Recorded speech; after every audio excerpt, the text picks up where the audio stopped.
Chaitanya Prabhu Nityananda, Shri Advaita Radha, Shiva Sati Gaur Bhaktivinoda. Hare Krishna, Krishna Krishna, Hare Hare, Hare Rama, Rama Rama, Hare Hare. Vam Vishnu Padaya, Krishna Prasthaya Bhutale, Srimati Bhaktivedanta Swami Iti Namine. Namaste Saraswati Devi Gaurvani Pacharine, Nirvishesh Shnevadi Paschati Deshatarine. So, 17th chapter is called Shraddha Traya Vibhaga Yoga or Division of Faith. Let's pay our obeisances to Shri Radha Govinda before we start. This is what we studied in chapter 16. Divided demoniac qualities, transcendental and demoniac qualities, and then Krishna talks about demoniac nature, philosophy, activities, destination. And then Krishna gives at the end the choice of escaping to the supreme destination. This chapter has 28 verses, but there are many small subdivisions in the chapter. So Arjun is asking one question to Krishna in this chapter, and then the whole chapter is based on answering that question. How the modes determine one's activity, faith, worship, food, sacrifices, austerity, charity, and conclusion of Om Tat Sat. So in chapter 16, we explained that divine qualities that elevate one on the tree and leads ultimately to liberation. Okay. Also explain demoniac quality which drives one to the lower end of the tree and ultimately leads to hell.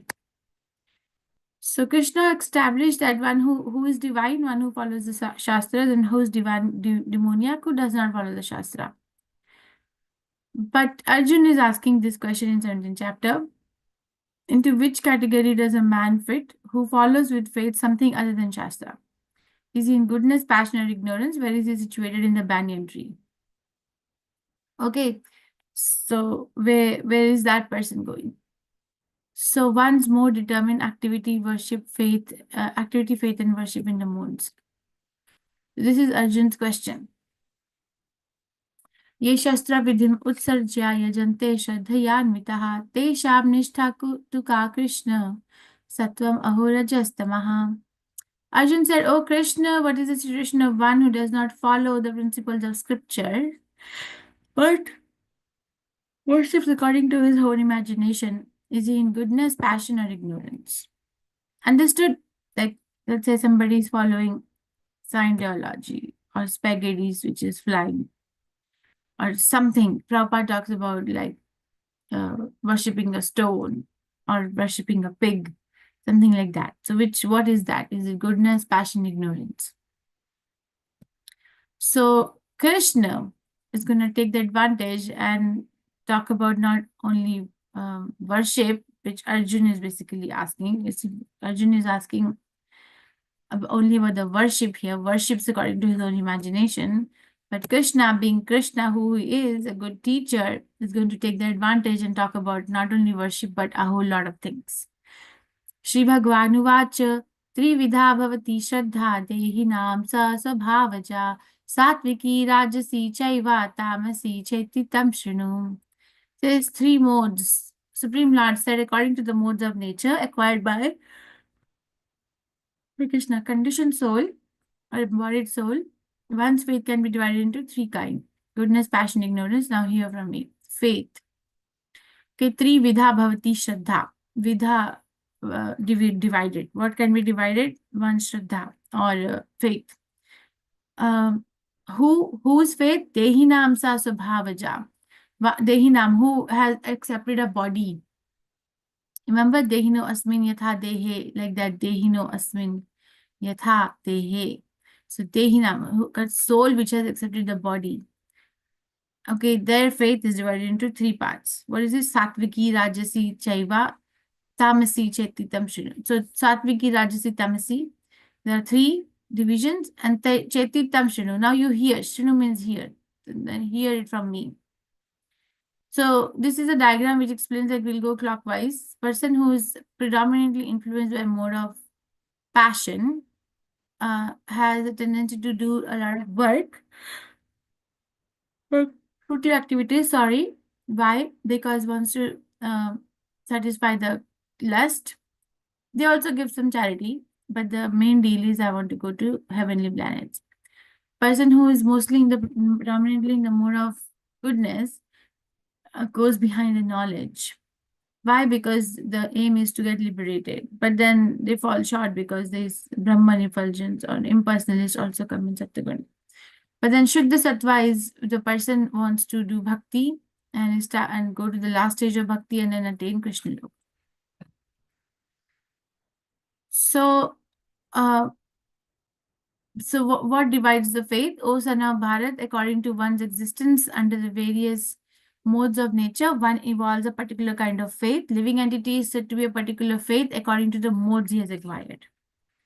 Okay, so we can actually, I wanted to bridge this particular talk with the, what was the class I gave 3 days ago? Srimad Bhagavatam.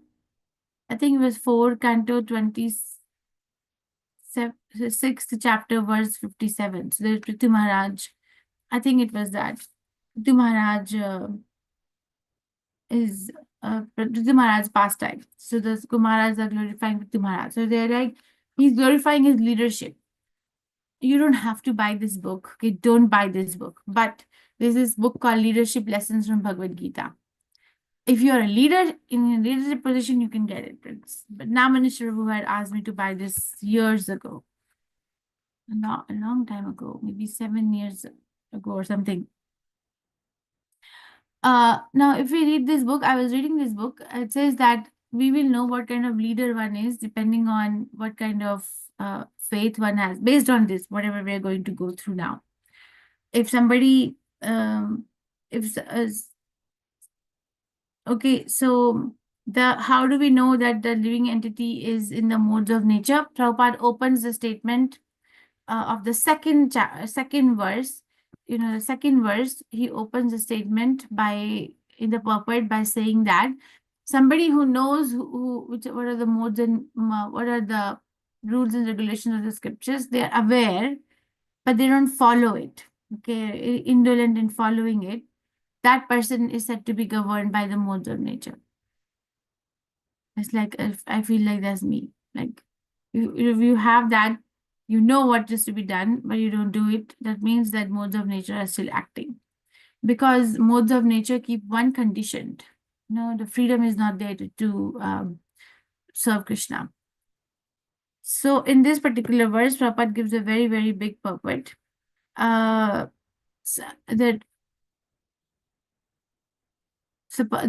faith one has evolved a particular kind of faith. Doesn't matter who they are. Even if somebody says that I'm an atheist, then they have a faith in atheism. So it is such a fundamental element. Okay, so faith is not referring to the particular kind of religious process here. Faith is referring to like what kind of principles have we laid down in our life on which we are leading. And we all have, consciously or subconsciously. If we are conscious and we are making right choices in the according to the scriptures, then we are in the mode of goodness predominantly.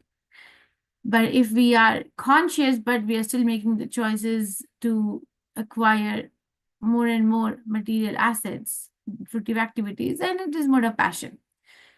But in ignorance, we are not aware. We're not aware, and we do ghastly activities without worrying about the future consequences. But the real thing is that whatever faith we have, if we can evolve it to a point where we can go back to the Supreme Personality of Godhead, that's the whole deal of this Bhagavad Gita, the whole deal. And based on that faith, or based on that what kind of principle one has laid the life, it's going to go forward now. What kind of worship, what kind of food, sacrifice, charity, and penance.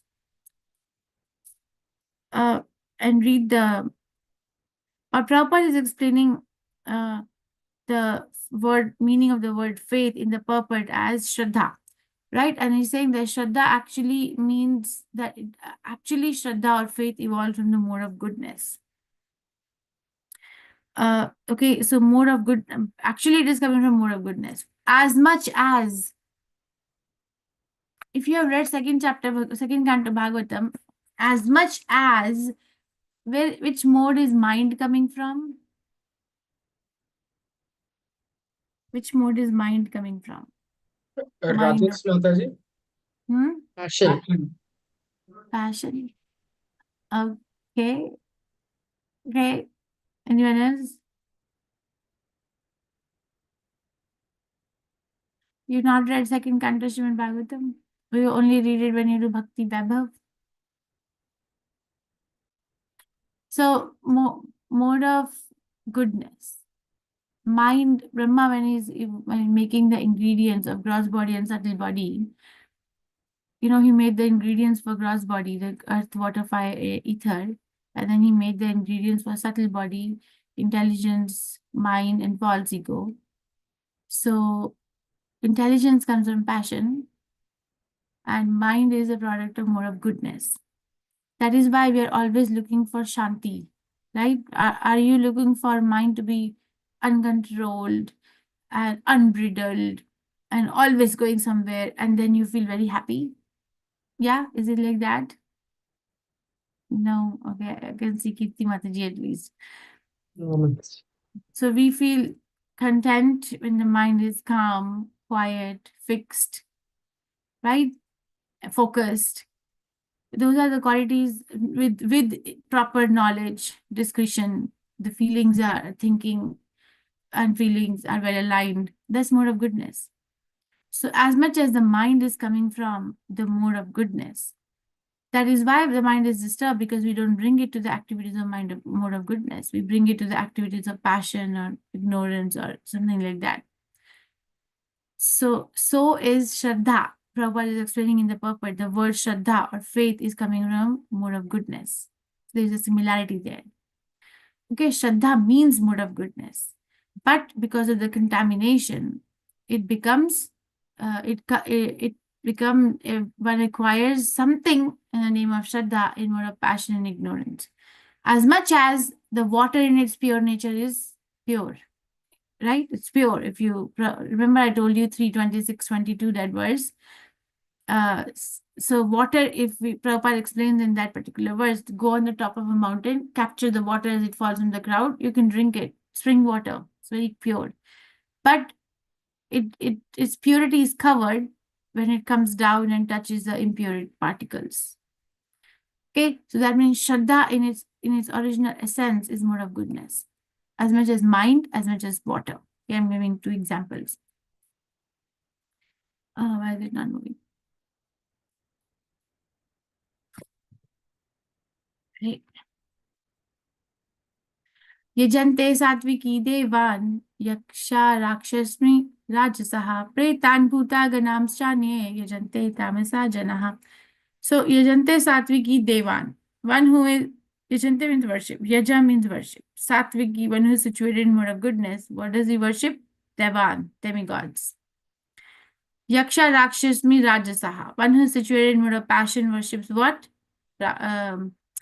Worships a man-made a man-made god, which is essentially a demon, like Ravan.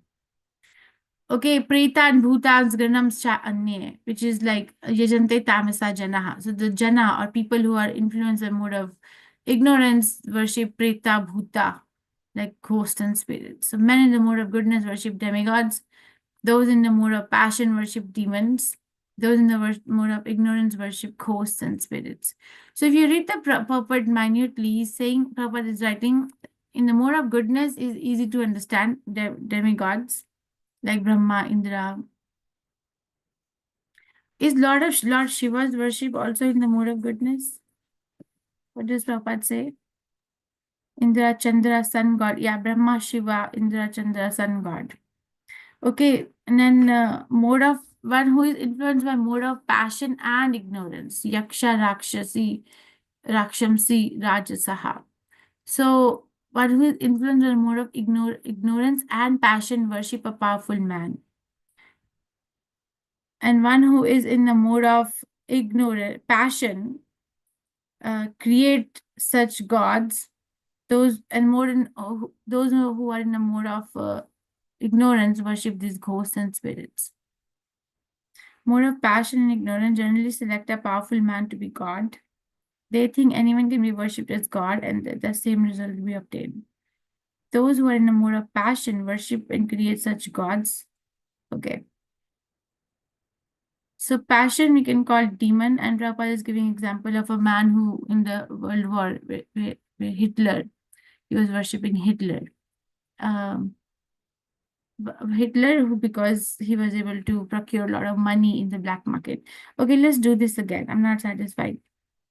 So person in the mode of goodness worship demigods. Person in the mode of passion worships demons.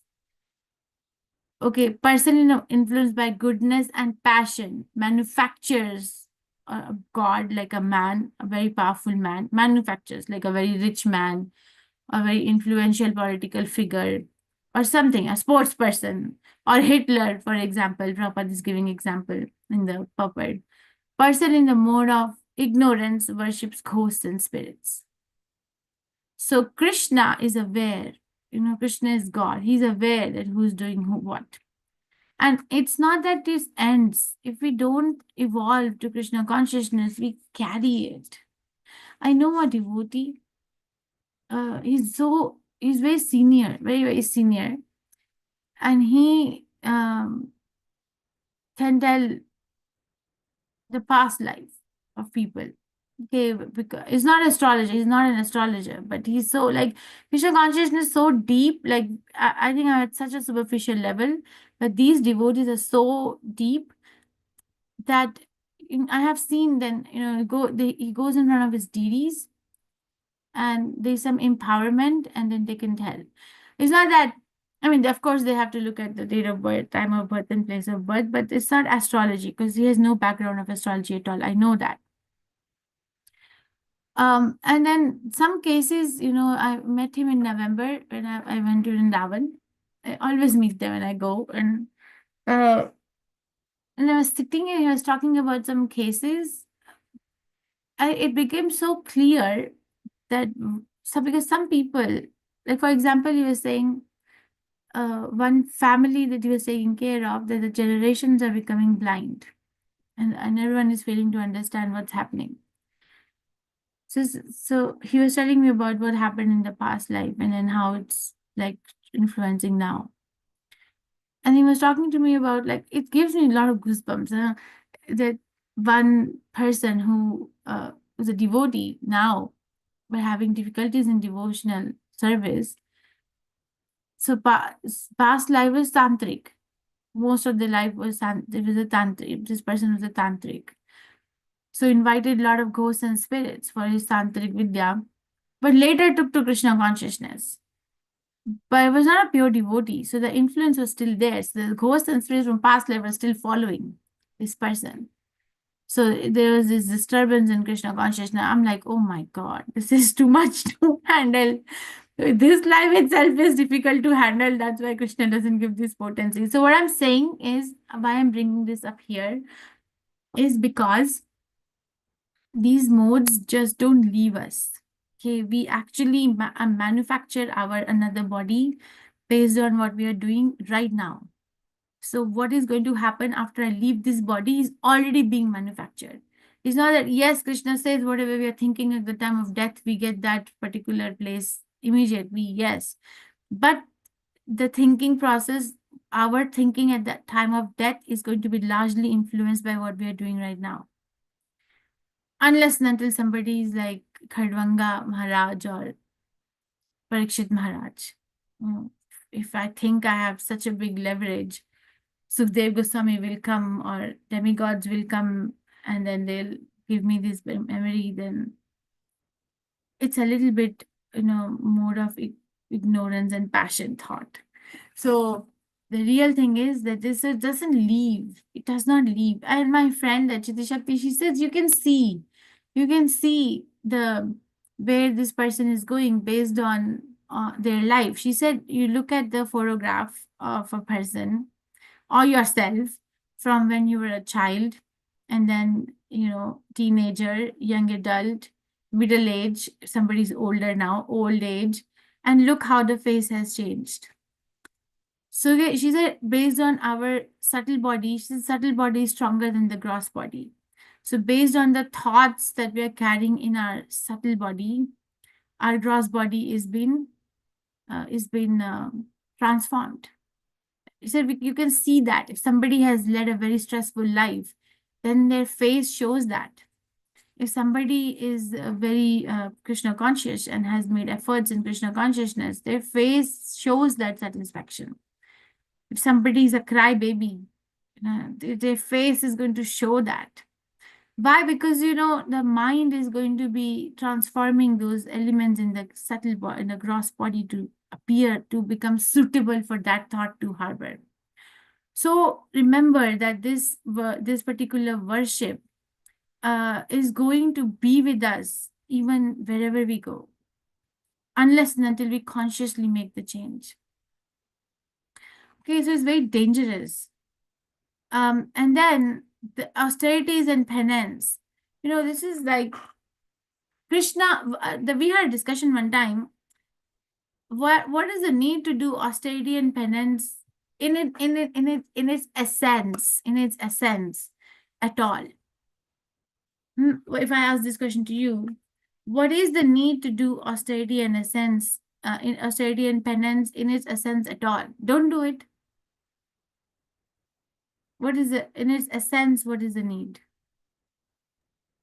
Mataji, so that we can learn how to live a regulated life. We can.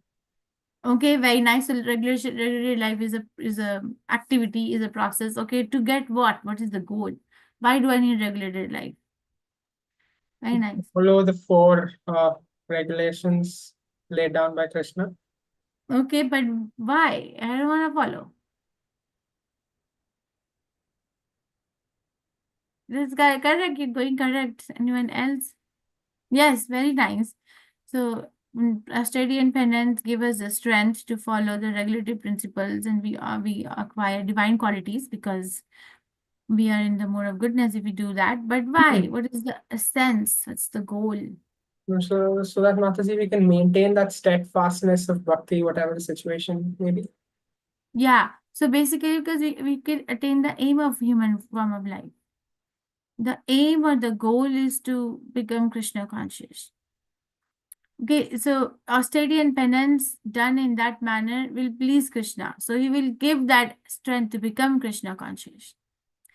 If we deviate, then we don't get that strength. Okay, and I'll talk about this leadership. Just remind me, okay, if I forget at the end. So those who undergo severe austerities and penance not recommended in the scriptures, performing them out of pride, egotism, lust, and attachment, who are impelled by passion and who torture their bodily organs as well as the super soul dwelling within, are to be known as demons. Who is this? Who had the ant hill around its body, and the ants actually essentially ate the body, and the person was reduced to skeleton, was standing on the tippy toe. Brahma had to come. The whole universe was heated up by the austerities. Hiranyakashipu, Mataji. Hiranyakashipu is torturing the body organs. Who is this?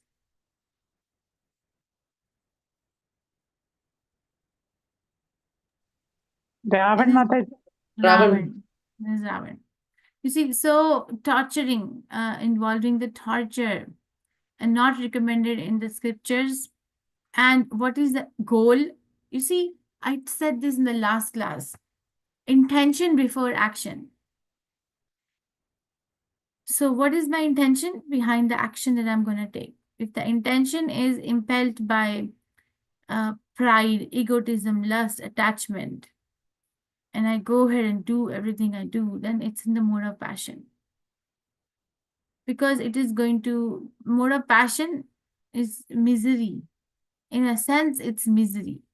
There may be some sort of enjoyment in the beginning or feeling of some sort of enjoyment.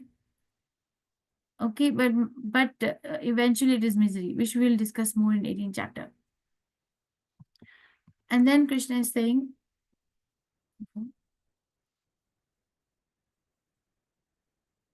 one second. And the austerity, why are we jumping to food, and then why not the austerity and penance in the mode of goodness and passion, goodness and ignorance? Why is it like this? Why is it like this?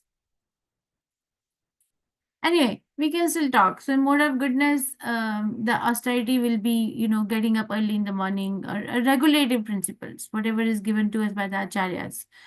That leads it to knowledge, that leads it to satisfaction of the self, and we go more close to the super soul. Mode of ignorance, there is austerity. What? Go on sleeping, intoxication, the activities, right? Or do activities where the austerity. I said, how is this austerity? It is an austerity to just lay in the bed 20 hours out of 24 hours. So what happens with that? We get degraded to the hellish planets or lower grades of life. Aharastve api sarvasya trivido bhavati priya yagnastapa tatha danam tesham vedam imam shunu. Even the food each person prefers is of three kinds according to three modes of material nature. The same is true of sacrifices, austerity, and charity. Now here are the distinctions between them.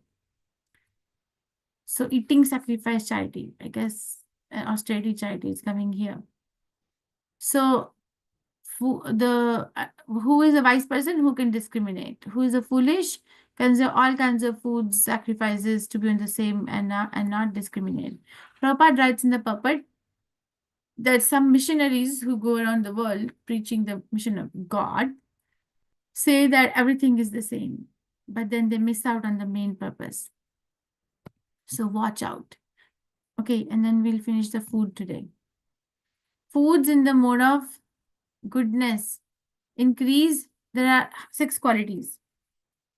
Okay, what are the 6 qualities? Ayu, you can read the verse number 8. Ayu, Krishna. Sattva, Bala, Arogya. Sukha, Priti, Vivardhanaha. So Ayu is food in the mode of goodness increases the duration of life. That Ayu purifies one's existence. The Sattva gives strength. Bala, health. Arogya, happiness is Sukha, and satisfaction. Priti, Vivardhana. So these are the 6 qualities. So if I approach a food, I look at it. I can have a conversation with the food. It says, "My dear food, are you giving me? Are you increasing my duration of life?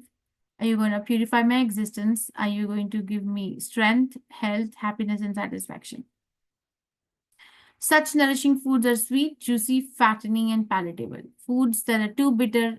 Okay, now here are the gives 2 things. Food in the mode of passion gives 2 things. Too bitter, too sour, salty, pungent, dry, hot. Are liked by people in the mode of passion. Such cause pain, distress, and disease. And then food cooked more than 3 hours before being eaten, which is tasteless, stale, putrid, decomposed, unclean, is a food liked by people in the mode of ignorance. So basically 6 things are happening by the food in the mode of goodness, and then 2 things, which is pain. I essentially think pain and distress is the same thing, and disease.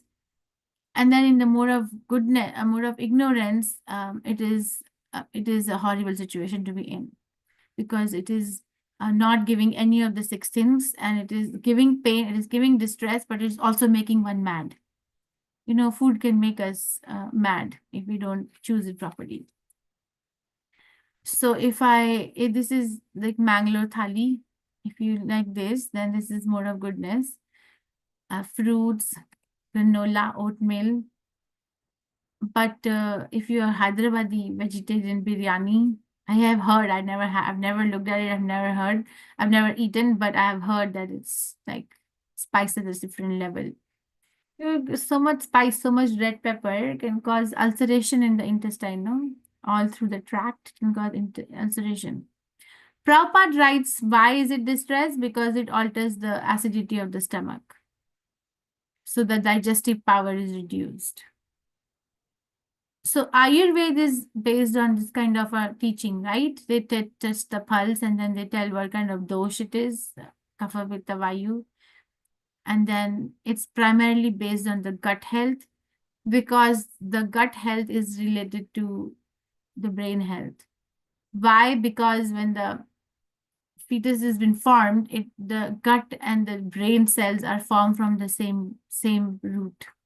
So it says, oh my God. Actually, I think I told you this. One time in Gita Nagari, there were some students from MIT Boston, and I remember we were having a bonfire in the night, and I was sitting with them, and one of them was doing some very highly specialized study in radiology, PhD.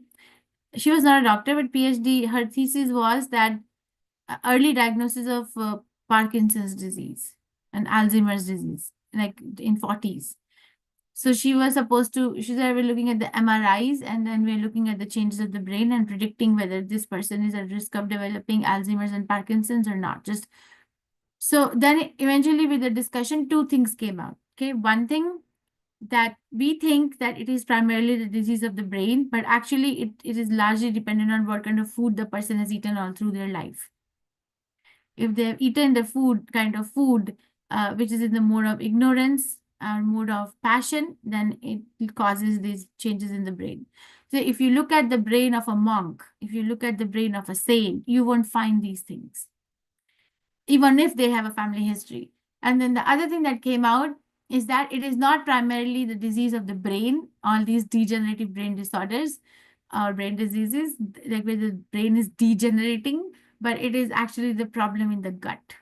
So they take a sample from the brain and they take a sample from the gut, and they see the similar kind of changes. So it's like, so Krishna, faith is just accept what Krishna is saying. And Sankhya Yoga is that, okay, go analyze all this. But then still, now she was coming to the right point, and she was sitting in Krishna's dham eventually after studying all this. But I asked her one question, that, okay, now you predicted that this person is at risk for developing Parkinson's and Alzheimer's. What are you going to do? What are you going to do? What treatment modality you have? She said, nothing. You can't do anything. But we can alter the diet. Okay. So hot, extra hot, or this kind of cheese where there are live worms. Oh my God. It's called as something. Caso marzo. Okay. Okay, I think I'll finish here. So Prabhupada writes in the purport, the food has only three things. And this is like a transformation for me. The aim of eating food is to achieve only three things. In the beginning, he writes, what are the three things? Ayu, Sattva, Bala. Increase in the duration of life. Sattva, making me happy. Bala, and giving me strength. But if after eating food, I feel floppy, I feel bloated, I feel like I should take a nap, like like that, then this is not the food in the mode of goodness.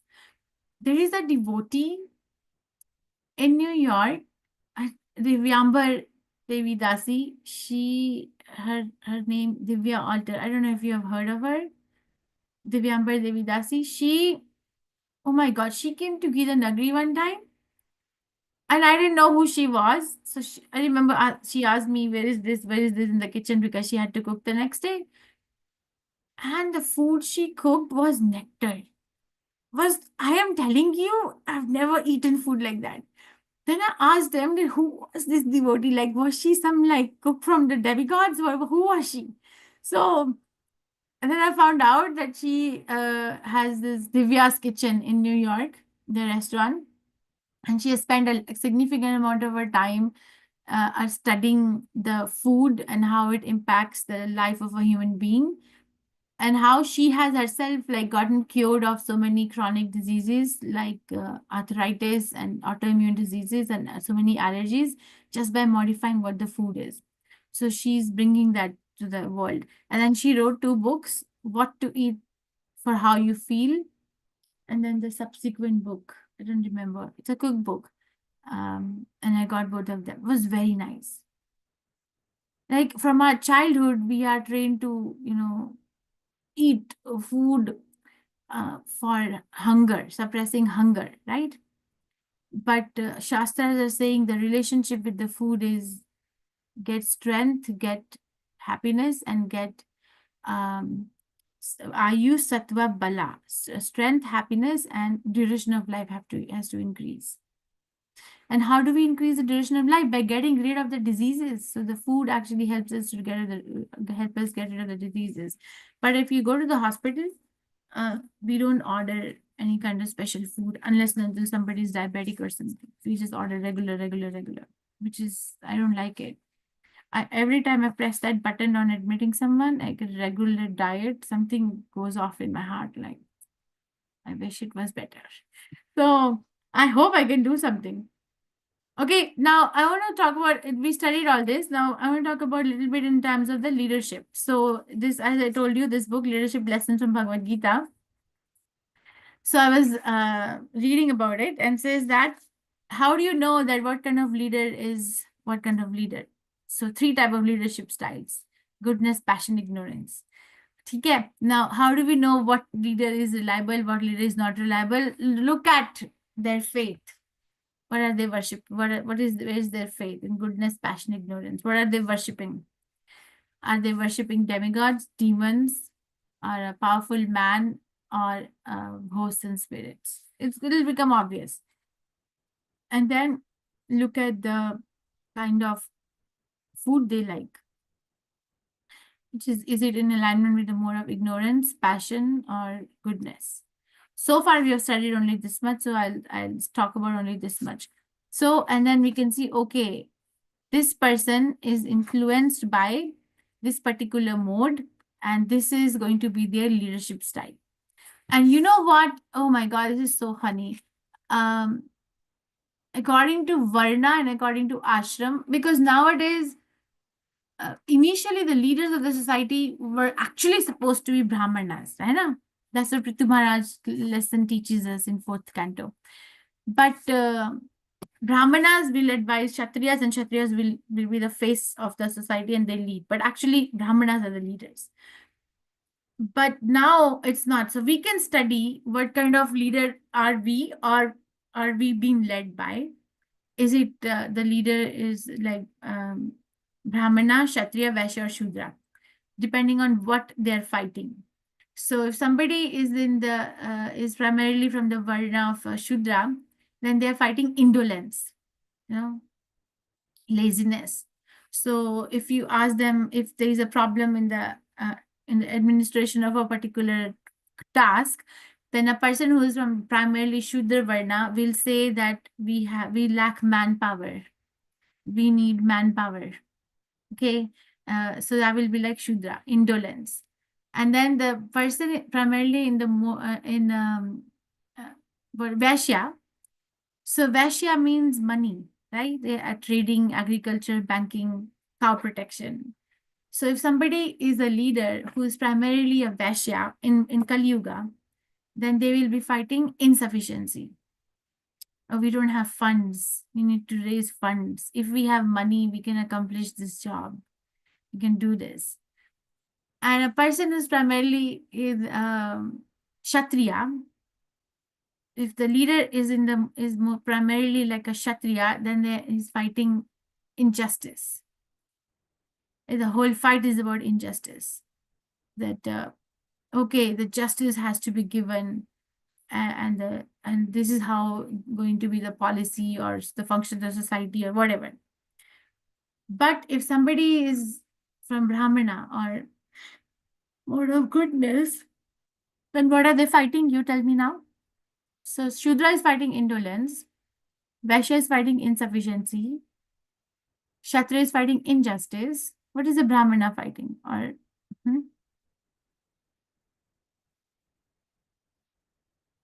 too early, too late, mid-afternoon. Dharma, What did you say? righteousness, dharma. Yeah, okay, adharma. Okay, they're fighting ignorance. Yeah, going in the same line of eyes. So ignorance, right? So basically, if somebody, so basically you say, and now connected to the modes of nature. Person in the mode of, person who's a Brahmana is primarily influenced by the mode of goodness. Kshatriya primarily influenced by the mode of passion. Vaishya primarily influenced by the mode of passion and ignorance. Shudra primarily influenced by the mode of ignorance. Okay, so it's everywhere.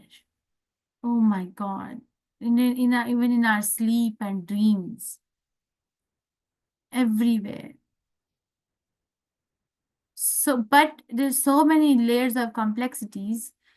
You know, the other day we had grand rounds, I think it was 2 months ago now, on eating disorders in adolescents. I don't wanna, but it was so eye-opening to say that, okay, if the data is saying there are 5,000 children diagnosed with eating disorder, you know, anorexia nervosa, bulimia, or any other like disorder not specified. There's so many children who suffer from that.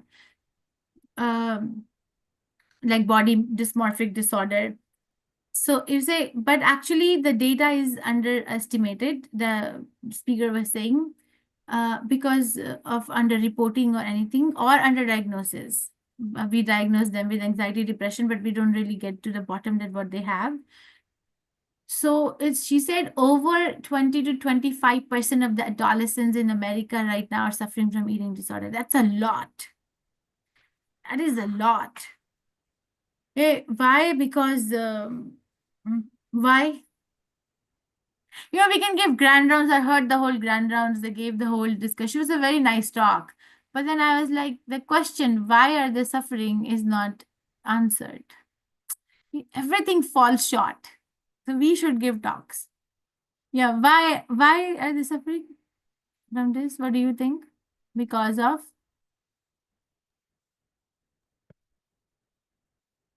I don't know. You know, bring yourself up from the food. Because you think I'm the body. Right? The first thought that comes is I'm the body and I am supposed to look a particular way. I'm supposed to be formed in a particular way. I'm supposed to be like this, be like that, be like this. So the mind gets influenced and then the gross body elements change based on what the mind is carrying. It's very powerful. That is why regular association with the scriptures is very important. You know, our acharyas just don't say things like that. Why? Because it gives resilience. It gives that kind of a shelter. It gives that kind of a strength to do what is right because no one around us is doing it. So it's very important that we all develop like regular association with the scriptures regularly. Otherwise, we are going to be swayed because we are in this place. Okay, any question, reflection, realization? Otherwise, I want to spend some time in last 10 minutes, if it's possible. Yes, Ravu. A little sensitive question, if you allow. The You can food try. part. Huh? Let's try. Okay. I was in Jagannath Puri, Mataji, and the prasad there is very famous. Must have, and Hmm. and the, me and my mother, we were there, and when the prasad was being served, with the hand and with all this, I was so worried with the hygiene part. I was so worried of the other stuff. And I was, okay, this is prasad, and the rice were like this big rice, and then all the other. I was eating the prasad, but I was worried, that my health is, I don't know, my spiritual health is definitely increasing, but my physical health is not really going to. So I couldn't say this You to fall sick? anyone. Did you fall sick? Almost. Almost. And I was drinking a lot of naril pani there because, puri, and that was the, for us, it's like, wow, naril pani is there, finally natural. But I was not comfortable, and I don't know, I never shared this with anyone. Yeah, that's happened. So Jagannath Puri is a very special place on the planet. Okay, look at the essence of the place. So it is said that if anybody even eats fish there, it is taken as the prasad of Jagannath. It's a very exceptional place in the planet. Like Mayapur, Mayapur, even the sun which rises in the Mayapur is different than the sun that rises in the rest of the world. So it's a very special place. And I also had that doubt that why can't we just do little bit more of humanly practices than doing like that. But Prabhupada writes in the Krishna book. I don't remember which chapter it is. I look up and get back. that this is not in the mode of ignorance because it is offered to the Supreme Personality of Godhead. And so it's 3 hour, 30 hour, 30 years, doesn't matter. And even if he explains that in India, they just throw the prasadam on people to catch. And even if it falls on the ground, one should take it because it is from the mode of, because it is offered to the Supreme Personality of Godhead. But I personally can't do that. Then I asked this question to other devotees, and they said that it takes time to develop that kind of faith. It takes time. Okay, so we are not going to go and change the system because it's not going to be changed. So what can we work on? We can work on our faith. But until then, you don't have to fill your stomach with it. You take a little bit as a prasadam. That's what they told me. There is no problem externally because we see the Gunad Das Goswami standing on the gate and begging the prasadam. And then when he grows further, then he goes and eats the refuse, right, in the trash. You know that, right? Gunad Das Goswami story. Heard Yes about or it. no? Yes. In Chaitanya Charitamrita. So, you know how he's like progressing. First, he's getting money from his father, and then he's doing this feast for Chaitanya Mahaprabhu and all the associates. And then after some time, he realizes, I shouldn't be doing this. I'm trying to serve Chaitanya Mahaprabhu. So he starts begging for food at the gate, Simhachalan gate of Jagannath Puri. And then he grows further in spirituality in his devotion and thinks that this begging is just like prostitution because the mind is always thinking this person will give me, that person will give me, this person will give me. So he leaves that also. And then he goes and starts eating after the people eat, they throw the banana leaves with some food on it in the back or some trash pile. He would go there and eat that. There is a devotee in Mangalore. You will not meet him. He used to be our teacher, but now he's like very Bhajana Nandi. There are two kind of devotees, Ghoshta Nandi and Bhajana Nandi. You will not, you might meet him because you have a male body now, but it's rare. My son, but I know him, Vrindavan Prabhu. His name is Vrindavan Prabhu. If you go to Mangalore, you can ask for him, but Mangalore is a very confidential place. It looks like they're doing this, they're doing that, but it's a very confidential place if you live with those devotees. There is one devotee, his name is Vrindavan Prabhu. Good luck finding him. He eats the refuse in Mangalore. So there are devotees, and he eats maybe like 2 bites of food a day, and he's sustaining himself like that. So there are devotees like that. It's just not in textbooks who are so elevated in their Krishna consciousness. But I am not elevated, so I cannot understand that what is there behind the food. Okay, that's all I can say. So you stay attached to and true to what you feel, and eat a little and don't fill your tummy with it, but just accept it like 1 grain of prasadam. But eventually try to become more elevated. Thank you, Mataji. Other question, Mataji. You said the leadership style. Yeah. Kshatriya fighting injustice, and Vaishyas fighting insufficiency. Yeah. Now, in ISKCON, we are always looking for funds for temple, funds for this, funds for this. So we are now in the Vaishya mode here. No. So Prabhupada established ISKCON. He says that so that I can produce first-class Brahmanas, right? So, okay, Kshatriyas, that's why we need everybody. We need Shudras, we need Vaishya Varna, we need Kshatriya Varna, we need Brahman Varna. The question is not that what we are always looking. The question is, what is the leadership style of a person who's on the lead end? So can we bring all that? That is why the GBCs of all the ISKCONs are sannyasis, if you notice. There's an intention behind that because they can direct that where we earn money or get donations, but how it will be spent is decided by the Brahmanas in the worship. Okay, it's not that if I am earning money, so I will decide how it's spent. That's a recipe for disaster because I might not be in the Brahman Varna. Okay, so money is important. It's not that we are discarding the presence or importance of money. But the intelligence to use money after it's been accumulated has to come from a leader, which is in the Brahmana mode.